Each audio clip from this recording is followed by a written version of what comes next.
hello everyone. I'm Jordan, and I'm really nervous, so just say it right there. Thank you for coming today, and thank you for inviting me. I'm not sure how close I should be to this.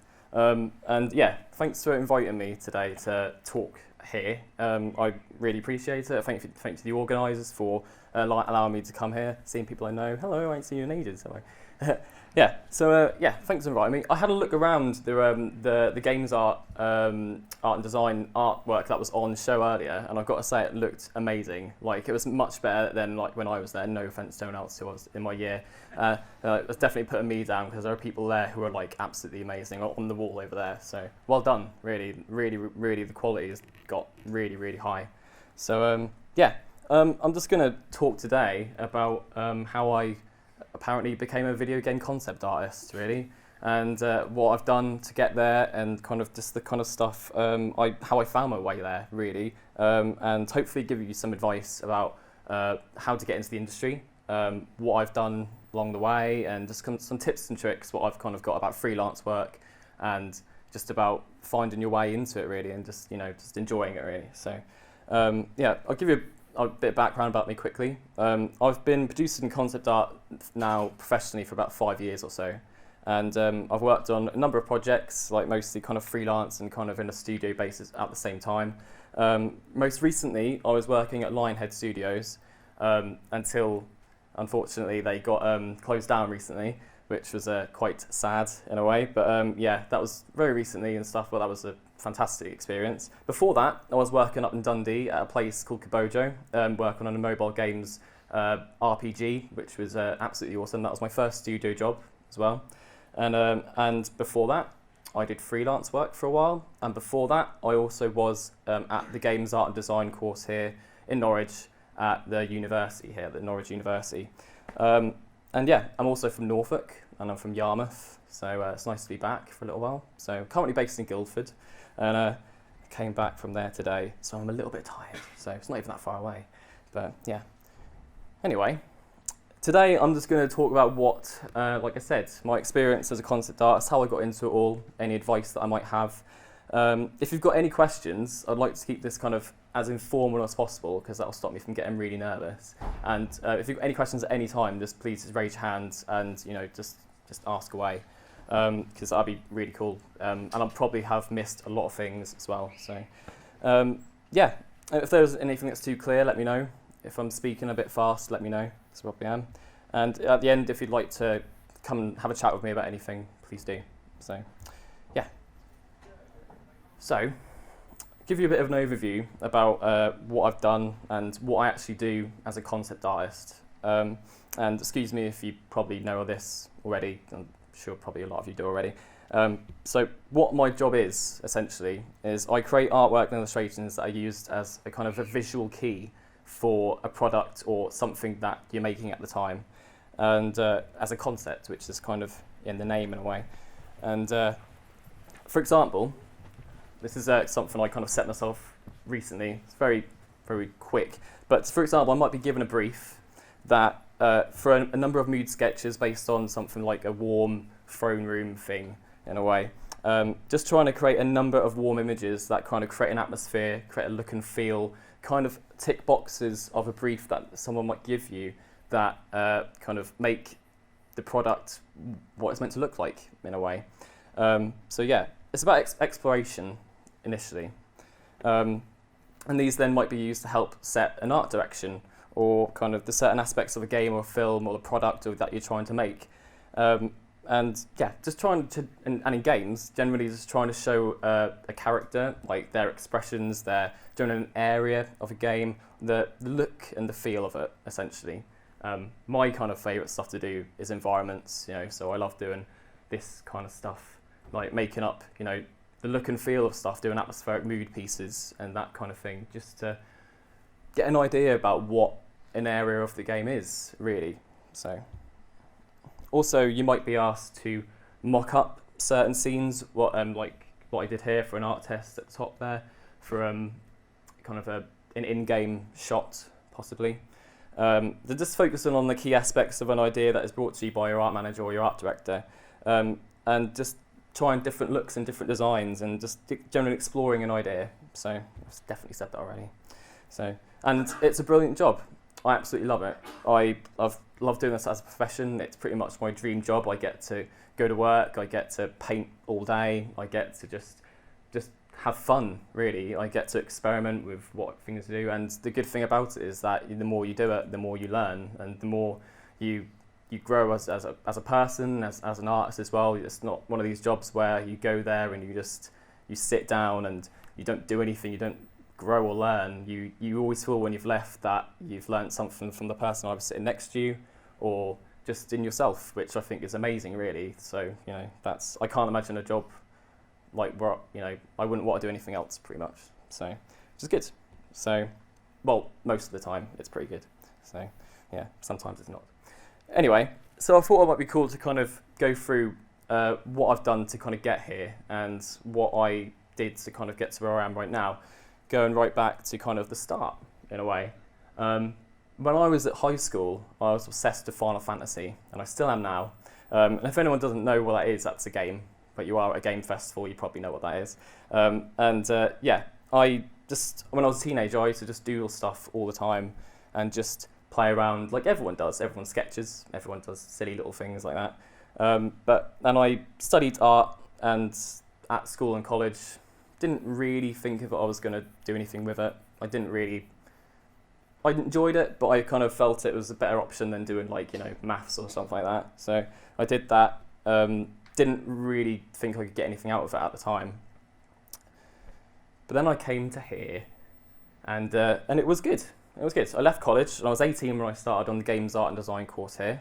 And I loved games because I thought it'd be cool to do that because, you know, I love games. I definitely would like making games maybe. So that's my idea. And yeah, I didn't have much of a clue what I wanted to do when I first joined, but I immediately got to work doing like the most important things, like, you know, drinking, and no, definitely not drinking. Never did that. Socialising and that kind of stuff. But it was a really nice place to be. But one of the things I will keep going back to in this talk, I feel, is that I didn't make the most of my time there, though. So I probably should have done less of that, maybe, and more of actual, like, you know, work. But yeah, so it wasn't until my first 2D lesson I had, and this is the very first stuff I started doing when I was at uni. I never picked up a Wacom tablet before until I had my first 2D lesson, and I kind of latched onto that immediately. I didn't really enjoy doing 3D, didn't really enjoy doing anything else really. So yeah, we had our first digital painting lesson, and that was the first time I'd ever used Photoshop in the sense of it being a painting program as well. And I just played around. Yeah, I think the thing I liked about it immediately is that you could just experiment and you could have a lot of freedom with it really. Just playing around with textures and just doing a lot of different environments and stuff like that. So, but then I did more in my second year. I just continued doing it, and one of the most important things I felt when I look back at that now is that it's really important to make sure you're having fun with it at the start, because I love painting these because not necessarily because I thought they'd get me a good grade or anything like that, but because I found it enjoyable. You know, I like doing it, and I think if you really want to have a job where you are going to enjoy it, it has to be something that you obviously have fun with, really. So, and that was good. You know, that was what I liked doing.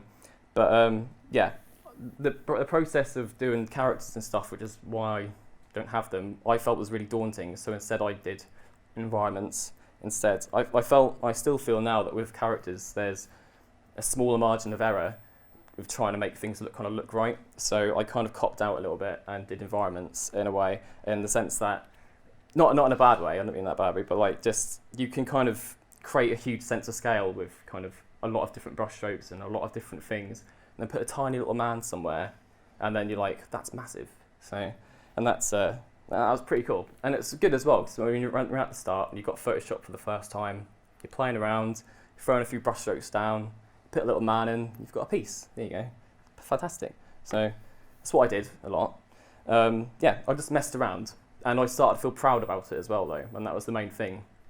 I think the moment you start feeling proud about the work you're doing is the moment that it's you know, it's good. You should feel proud about what you're doing. Like, you know, that's the main thing I feel. You know, you should always feel like you want to show your work to people, because if not, then when are you going to show your work to people in a way that, oh, no, it doesn't really make sense. I'll get to that later. Anyway, so I kept progressing for university. That doesn't look right, does it? Oh no, that's not very good, is it? Hopefully, well, ignore that anyway.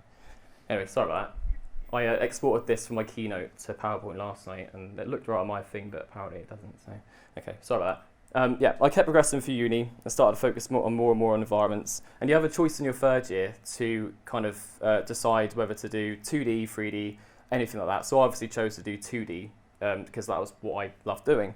It was really here that I started to find something that I loved doing as well. I kind of knew that was kind of what I wanted to do.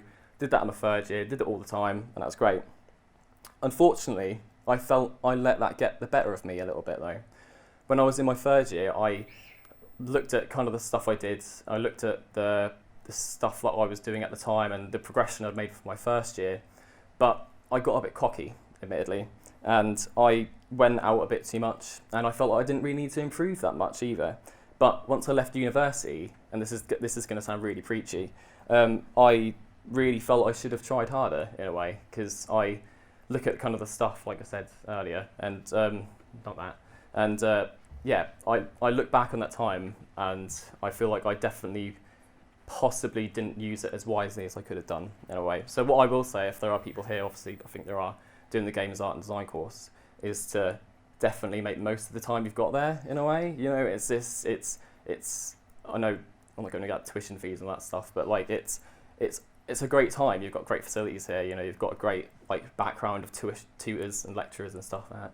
And it's, you know, you have to make the most of the time. I wish I did. So just make sure you make the most of it in a way, because you are paying for it. You know, you're paying for the time at uni. I'm still paying for it now as well, like with my tuition debts and stuff like that. So it's you know, it's about finding the balance between working and that. So when I left uni, this was meant to be that slide.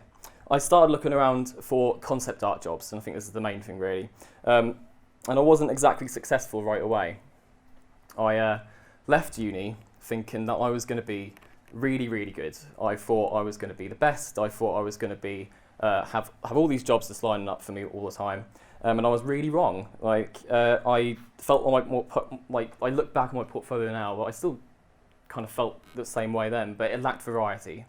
It was too photo bashy at the time, and I didn't really used to paint anything. I just used to just stick two photos together and then say that's concept art. And I was like, well, it's not really, is it? So that wasn't the best way to go around it really. I went for a job interview, and at a studio. I didn't get it, and I felt really dejected. I felt really sad about it all. So instead, I just went. No, there's nothing wrong with it. I went back to just have a normal job at game in the game shop, and I just put most of my free time into painting at home instead. I spent a lot of time just sitting at home, and that sounds really depressing. Like sitting at home, sitting at painting in a way, and just painting a lot, and just really just looking over what I've done over at uni and like what I needed to do to get into the industry. And so I've decided to kind of start my own business and do freelance instead. And this is still the business that I still have today. I still do it now. I'm doing freelance right now as we speak, not right now, but it's that's when I started doing it. So just because you can't get a studio job straight away from leaving university doesn't mean that you've failed at all, because I believe in, especially our industry of like doing concept art or illustration work, you can't just limit yourself to games.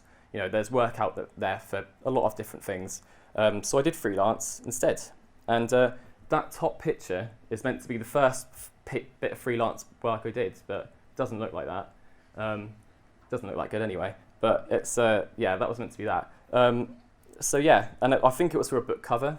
Something like that. I think it was just after about half a year after I left university. But I remember feeling really proud about it though. I'd made money from doing stuff. I'd sat at home. I'd got a brief, done the work, got some money for it. Yeah, I want to do this as a career, definitely. This is definitely something I want to do. And that was great, yeah. So, I'd completely lost my place. Sorry. Yeah, as I continued to put work out, I joined this studio, international kind of freelance studio called Iron Belly.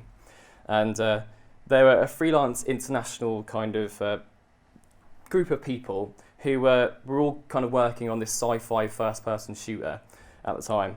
And this was the first time I'd ever worked in a group setting. You know, be it was like freelance and online, it was still the first time I learned about pipeline and that kind of the whole process behind that. And I'd recommend this if you want to get into kind of doing concept art or kind of just getting more experience in it really, either. If you want to have, and the two kind of things I did there were two concepts I did for similar levels. If you want to get more experience in doing this kind of stuff, find a group of people or find a small project like in real life where you can all just like pull together and all kind of just work on a common goal, because you'll start to create something together and you'll start to learn about how studios work and how different roles like complement each other and all that kind of stuff. I really recommend that. And that taught me about sticking to a brief, taught me about working in a team and all that kind of lovely stuff. But just make sure you don't get taken advantage of though, and that's the whole free work kind of thing. Everyone has to be on the same page, and thankfully that was, but I've heard horror stories in the industry where you do work for free under the guise of it being as a group project, and then they completely use your work and then they make loads of money out of it. So you don't want that. You have to just make sure you're on the same page with people. Sorry. Yeah. So, and I will have some freelance kind of tips at the end as well. So hopefully this slide will be better. Please? Yeah, okay. So once I had done freelance for a little bit, I felt like I wanted to do a bit more education. So I decided to do an MA in concept art at Teesside University up in Middlesbrough. And this is a small bit of the work I did while I was there.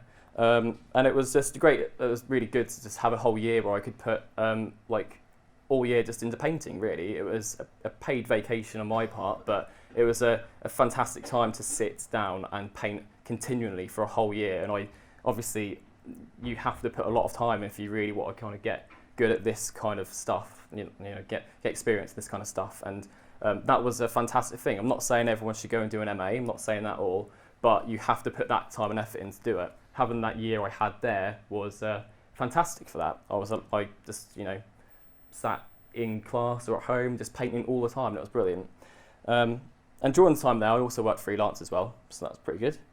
But yeah, it was then I really started to trying to focus on trying to find a place to work and a kind of studio thing. You got a question?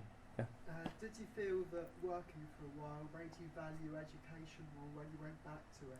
Sorry, could you repeat that? Sorry. So I got a bit of a cold. That's all right. Did you feel that doing sort of work both in a shop and on games, did you feel that made you value education more when you went back to it? So do I feel like when I went to work in a shop and then when I went to work back in games, that made me value education more, was it? Yeah, so yeah. When you went back to education, did you value it more? Oh, yes, completely, yeah. I felt that I really wanted to go back the second time. Not saying I didn't want to go there the first time, but when I went to do my MA, I was there to learn and I was there to kind of, do it properly, and I made the most of the time I had, like I should have done possibly when I was at university the first time. When you go back to work at game after you've got all your head full of dreams about going to be a fantastic concept artist, it does kind of bring you down a little bit. And when I went and did this and put some time into kind of doing it more, I really went for it because I didn't want to do that anymore. So it was kind of having a taste of the real world and then having a taste of again made me just want to do this more, really. So hopefully that answered your question. I hope so. Okay. So yeah, so I started thinking after I left that, maybe trying to find some studio work, hopefully now. And but I still couldn't find a studio job though. And so I carried on doing freelance work actually after my MA. And even though I'd then been to 2 universities, like I said, I still didn't have a studio job I wanted, and I felt pretty bad again. But so I spent even more time doing freelance. I painted every day, and I still kind of paint every day now. Every single day, I would just like sit up in my room and paint, do freelance work. Like a lot of these kind of stuff are just all. I think the top 3 things are some freelance things I did. And yeah, I just did it, just kept doing it, kept learning, and just kept focusing on certain bits of the trade and the kind of stuff that I wanted to do. And the more I did it, the more I learned, really. And you made money at the same time, which is nice. I went to a few more interviews. Oh, you got a question? Hello. How did you find your freelance work? How did you find your job? How did I find my freelance work?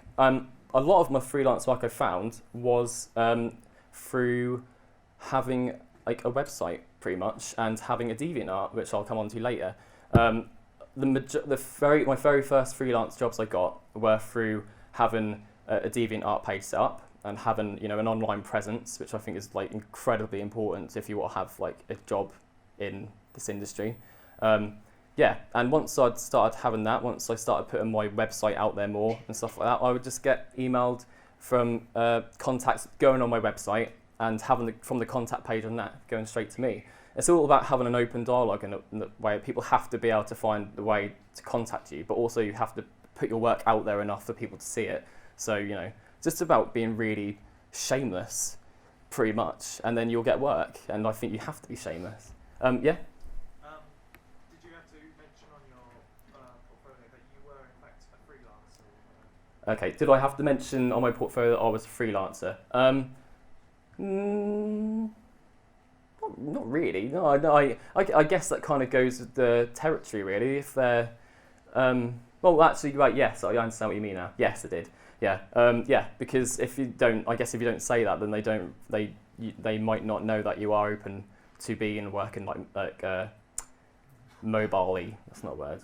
I can't think of a word. Not on site.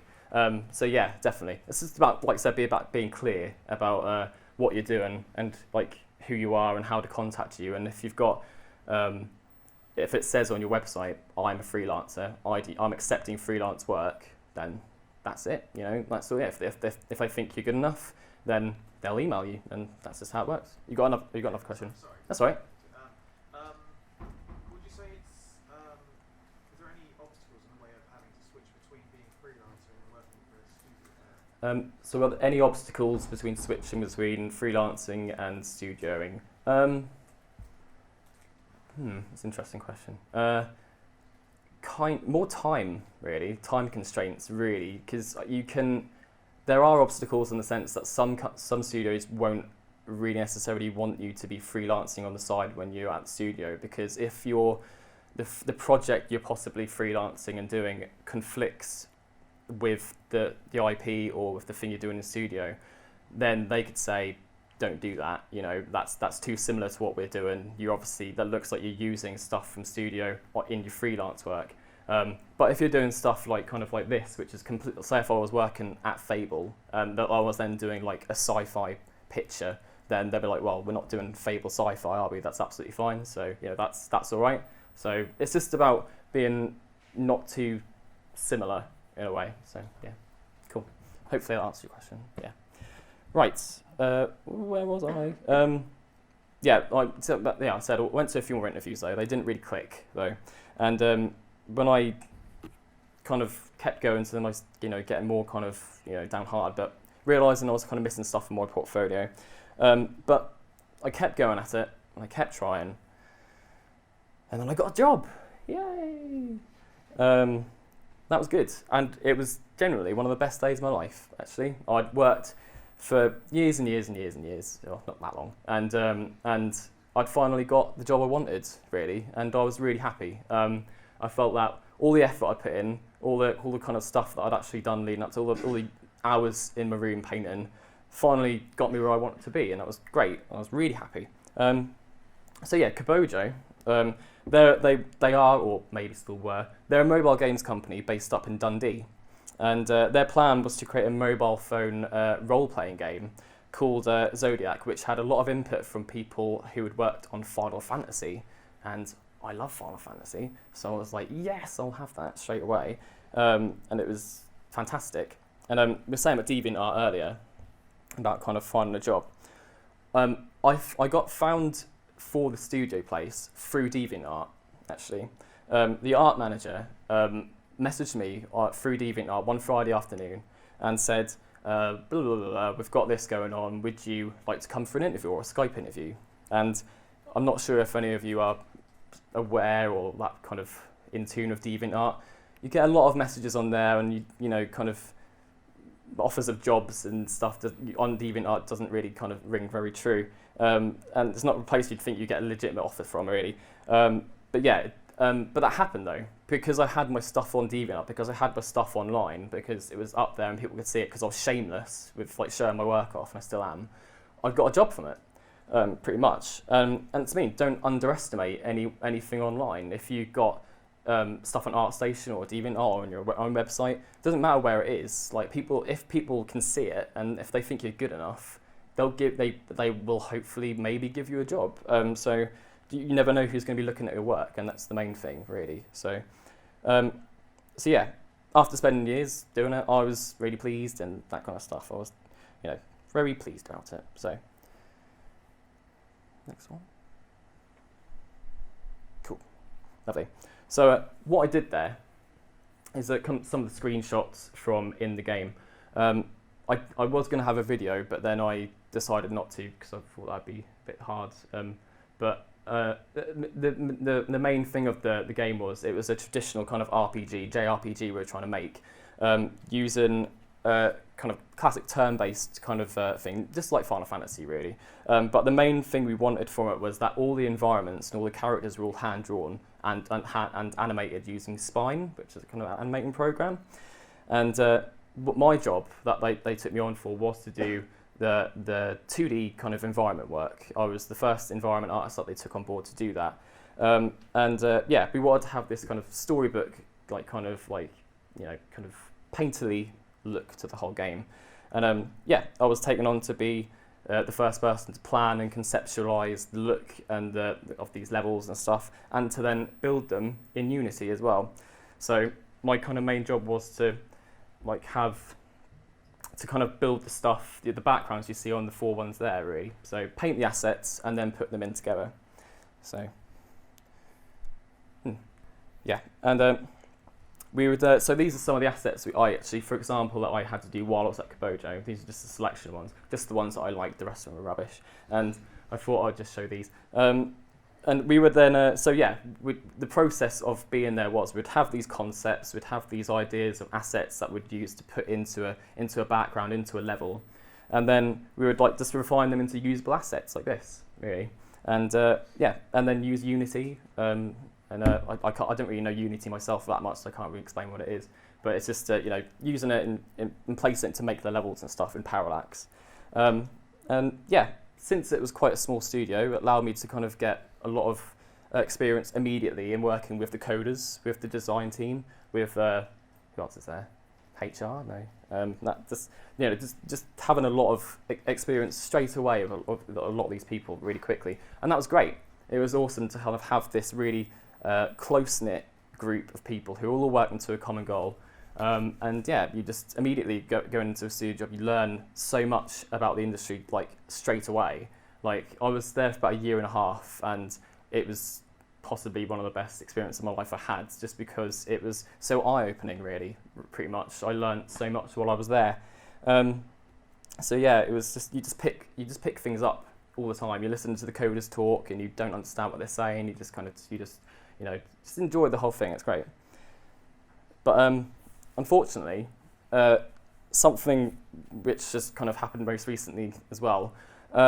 It didn't really work out, unfortunately. And yeah, the theme of this talk isn't the fact that sometimes you lose your job and sometimes that, but it does happen. And it was just a shame that there was so much passion and so much kind of creativity that went into making this game that yeah, it just didn't really take off, unfortunately. We released it and we got it out there. We put it on the App Store. We got an editor's choice thing. Yeah, it was all good.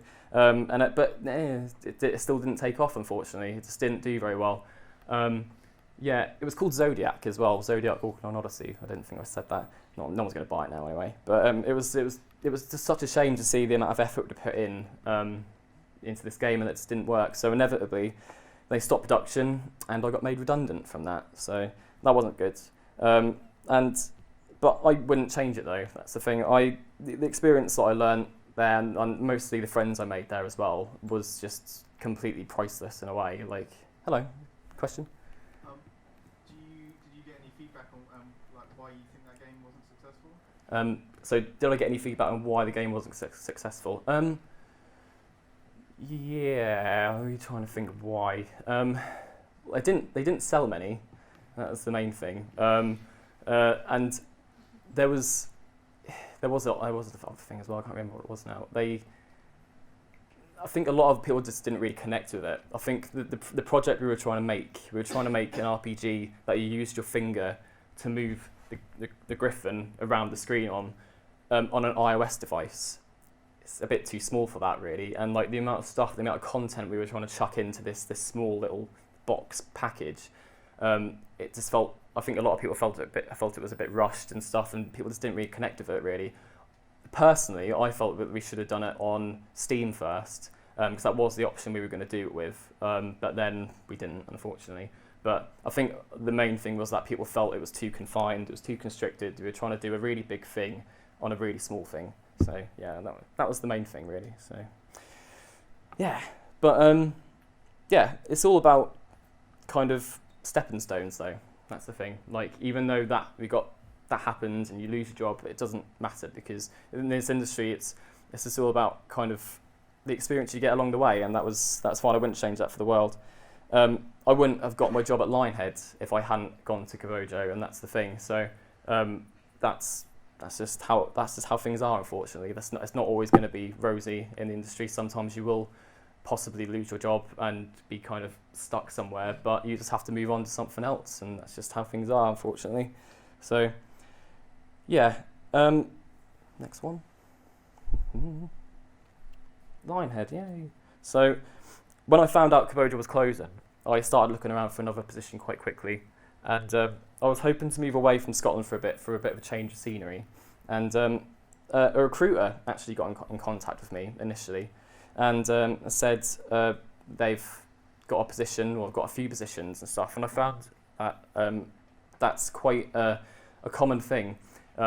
If you're trying to find a job in kind of this place in the UK, it's always worth talking to recruiters, I feel, because there's like people like OPM and I can't remember anyone. There's loads of them on LinkedIn. They'll constantly send you messages all the time, and they were fantastic for me, because they helped me kind of move from Kabojo onto thinking, obviously they want something as well. They want some money, but they helped me get that, and they set up a lot of different interviews with me, and then finally I just had an interview at Lionhead, and it went well, thankfully.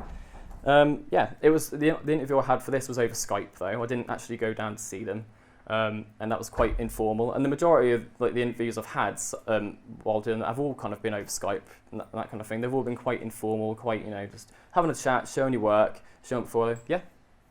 Would you say it's become very standard for studios to ask for have interviews over Skype if they're from a client?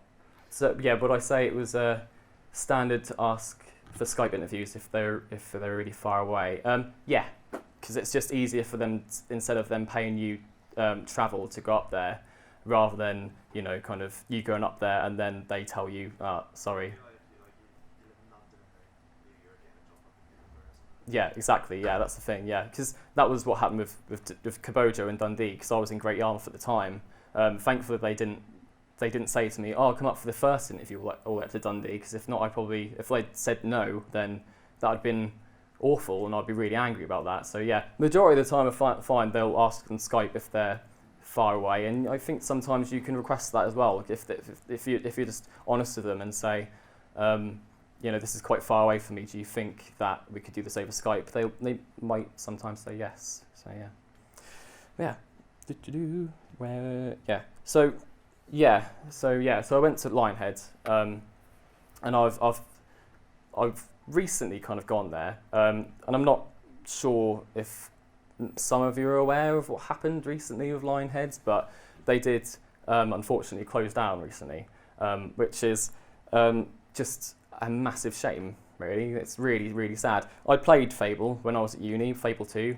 I played Fable before that as well, and those like fantastic games, so like quintessentially British games, and the studio itself I think is quite iconic, really.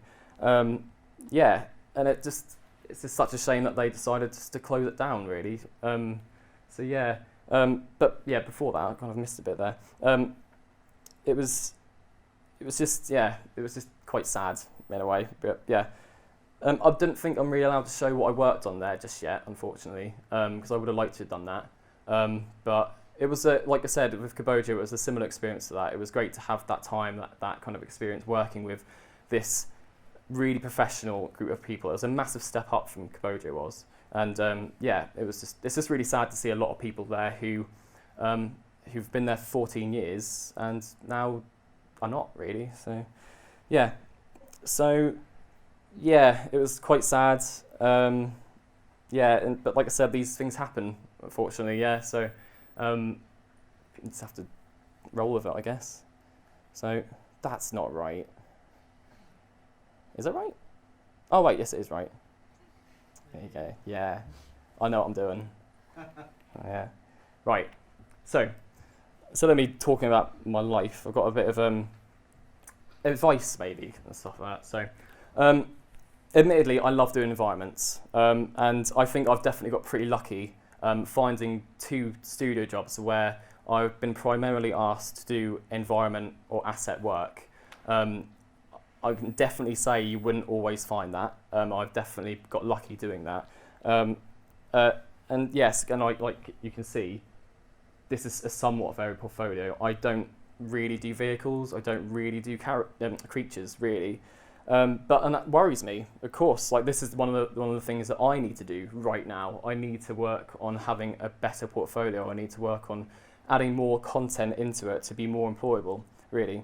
I'm not saying that you need to be fantastic at everything, because I think that's, I'm sure some people are and they're awful, but you can't be good at everything. You can, but if I find you can be, if you've got one thing that you specialize at and really put a little bit of time in that, like a little bit more time than something else, that'll be your one standy out thing in your portfolio, and that'll be the thing that draw people into you, and then obviously work on the rest of the portfolio to really show them what you've got as well. But yeah, this is me saying this. I really need to do, like I said, vehicles, creatures, all that kind of stuff, but there's so many, it's just so anyway, I've shown here's a few lunch sketches I did when I was at Kabojo, just like a lot of really quick things, just to kind of get ideas about composition and colour, and just really kind of just putting some ideas out there and into kind of thingies. And I think that's quite a good thing for a portfolio to have. If you can show how quickly you can sometimes necessarily kind of create some work up, you might be asked like how quickly do you think you'd be able to do this? If you can quickly show them an aspect of how you create ideas, then that's quite good, I think. That's quite helpful. And below I've got some kind of characters that I've done over the years. They're not my strongest thing, definitely not. I'm not a character guy. But it's a good idea to show them anyway, though. I think if you feel confident, even just a little bit confident enough to show them, I'd say do it. And then if you get feedback from them, use that and kind of, improve that. Because like I said, it's good to have a varied portfolio and that kind of stuff. So, I looked at this last night and like the text was a bit all over the place, so hopefully I knew this was going to happen. Anyway, I'll just put them all down anyway, so cool. Right. Before I get on to some general advice, if you can read that, it says, some advice about working as a freelance artist. I'm not sure whether this does any of you are entertained by this idea at all, but I thought it might be cool to kind of show that idea, that side of it anyway. Yeah, think carefully about how much you want to charge. Don't sell yourself short. I couldn't even read that. Because it's really difficult to find a rate that you want to apply yourself and that people will accept. And especially if you're just starting out as well.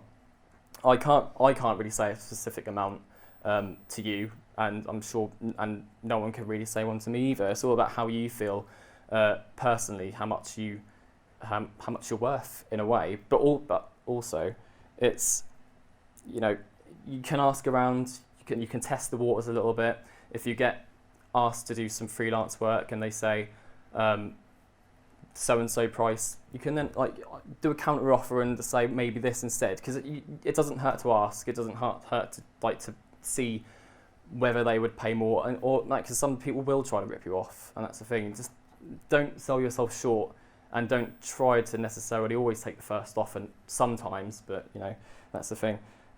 It's just to make sure you're not underselling yourself, really. Like you see so many kind of things on DeviantArt where people will do a commission or a portrait for like a tenner or something, and you're like, well, what's that? You know, that. I think that damages the whole kind of the freelance profession in a way, because that devalues the kind of the work we do, and it devalues the amount of training and the amount of time and the amount of hours that go into kind of doing our craft, really. So if you want to be, you know, a professional in that kind of sense, charge professional price, or what you kind of have researched to be in a way. So it's dangerous if people think that they see someone on DeviantArt charging a portrait for a tenner, they'll then expect everyone to charge a tenner, and then they'll think that like freelance artists will work for free maybe next time, and you don't want that, because you want to get paid. Yeah. Where do you think is a good example of somewhere you could look to see decent sort of rates and research that kind of thing? Where do I think there's a good place to look for rates or freelance kind of like rates, that kind of stuff? I actually have heard of a place recently called Glassdoor, I think, online. I think it's like glassdoor.co.uk or glassceiling.co.uk. If you go into it, there's kind of really open, really like glass in a way, where people put online their how much they charge, really, that kind of stuff, and like so it's a really open environment to kind of say it. And in the same way with kind of other professions as well, where maybe a game designer will put their salary up from, if they work at Lionhead, they'll put their salary up online so people can see how much they earn and stuff. So Glassdoor, I think it's called. I think that's quite a good thing. But also, like I said, it doesn't hurt to maybe email some artists that you might like, or you kind of respect, and you kind of know kind of do freelance for a while, to kind of see what they think is a good starting point. I always heard that, I didn't really want to be the person to say it, but I always heard that 30 quid an hour was a basic kind of not day rate, kind of hourly kind of rate in a way. But that's only from the research I did a few years ago. Things have changed. So it's just about doing research and kind of looking online and that kind of stuff. So, yeah. So, second, like I said, are you charging by the hour or by the day? That's kind of all up to you. I usually charge by the hour because I think that's a bit more flexible. You can, you know, there's pros and cons to both, and it just depends on how big the project is, I feel, really. So, third, kind of reiterating the point, like I said, if you want to work as professional, charge professional prices, I feel. And fourth one, this might come across a little bit mean in a way, but as I've kind of learned and I've kind of grown through this, I've definitely battled my own ego a lot in this kind of thing, and especially how I view my own work as well. And I feel I definitely wasn't self-critical enough, but not to an extent where you're being too hard on yourself. I think it's really important to be realistic about where you are with your skill level at the time where you are right now, in the sense that, you know, it's, and I still feel the same way right now as well about my own work, but there has to be an element of realism where you think you are compared to other people, and to where you are, like maybe above some kind of like other people as well. Be realistic where your skill level is. It's really easy to say that when I've got a microphone, but it's just about doing research about where you really feel that you fit in right now in the kind of freelance gamut in a way, and that will kind of help you maybe pick a kind of price as well. Yeah, that's the thing. So and learn from feedback as well. Like, admittedly, like I said, I like to do a lot of environment art painting. that's probably not the best thing, really. Like I said, if I need to be more varied. So, this is about being self-critical and listening to feedback at the same time. But that kind of stuff. So there was another one. Yeah. This is a really important one. I think I've already said this already, though. Get a portfolio website. This is the main thing. If you want to be contacted, if you want to have people look at your work, be online, be shameless about the kind of stuff you've got, and definitely put your work out there. Put it on Twitter, put it on Facebook, put it on DeviantArt ArtStation, all these places that people can find it, because you've got to be seen to actually kind of get the work in a way. So, and also, I hope this will work. Please work. Yeah, it does work. No flash either. Portfolio websites, no flash, no nothing. Not all this kind of having to click through stuff. No presentations. Nah, don't have any of that. One of the very first things the Lionhead art manager said to me about me getting the job there was that he looked at my website. He didn't have to go through tons and tons of garbage. He saw my work. That's my website right now. He saw my work and he was like, yeah, it's all there. That's fine. There you go. It doesn't. People can't be bothered to look through swathes of clicking. No one wants to do that. So it has to be simple and clean, and people have to be able to see your stuff. So, right. Let's see how this one goes. I tried. Anyway, so again, get your work out there. Shameless self-promotion isn't that bad. So it's really, that's the most important thing I can say about this, really. That's the thing. You don't have to just focus on games if you're doing. Oh, sorry. Would you say there's other ways to promote yourself besides DeviantArt and the usual social media stuff like Facebook, Twitter, LinkedIn? So is there other ways to get your work out there other than Facebook, Twitter, DeviantArt?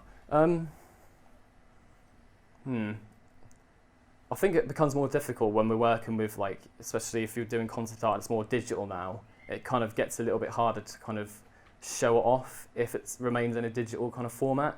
I can't really think of the top of my head of other kind of ways that I've done it really, other than that. But I don't really have an answer for that, unfortunately. So sorry about that. Yeah. So like I said, you don't have to just focus on games either, though. I know we're out at the game festival right now, but if you are going to do freelance or you're kind of just doing this kind of stuff, art is kind of you can apply that to other industries. You can work on book covers, work on album covers, work on all these kind of different outlets and stuff to make your money, and you'll learn from that at the same time as well. So, and these things do take a lot of time, and just paint what you love, and you'll get better at it. That's pretty much just what I've done, and all I've done really is just the right tutorials and stuff. I really like Shadi Safadi's work. I can't pronounce his name. I really recommend watching. He's got this 8-step YouTube thing on his YouTube channel right now for free, and I've been watching that recently, and I've learned so much from that. There's so many free tutorials on YouTube that I know you can pay for them sometimes as well. I have never done that myself, but you can find so many resources online, especially on YouTube and stuff. So just use all that kind of stuff that's there. And just direct your progression towards a specific thing, be it composition, colour, lighting. Choose kind of one thing you feel you want to get better at, and then hopefully in time that I'll kind of do that. That's the way I've done it anyway. I kind of feel like I like to concentrate on lighting, kept doing that, and then I moved to composition, and then you kind of move them in together. So, these kind of together. Look over the progression you've taken over time and see how far you've come, and be proud of what you've done regardless of the level you think you're at. I think it's really important to, like I said, be realistic, but also at the same time be proud of where you've come, and maybe in 3 years you'll look through your DeviantArt like I do. I like to look through my gallery and stuff as an ego boost. Anyway, but just to kind of look through it all and to see what I've done and to see where I've come from, because I think it's really important to feel good about the progression that you've made, because it's a great thing that we do, doing art and stuff. You can see a solid progression in the stuff, and there's nothing much more uplifting than knowing that you've definitely done it correctly, or not correctly, but you've done it in the way that you've learned something, and if you start seeing games, you start seeing things from that, that's a good uplifting feeling. So be proud of that. That's really necessary, I think. Just don't be too hard on yourself, but and keep it fun as well. I believe that some of this should always be fun. Okay, and and that's the end actually. Yeah. So have fun with it. Always make sure that you're always enjoying what you do as well, and just paint what you love, environments, characters, anything like that. But just always keep it fun, and I'm sure you'll learn and stuff. So perfect time on, I guess. Yeah.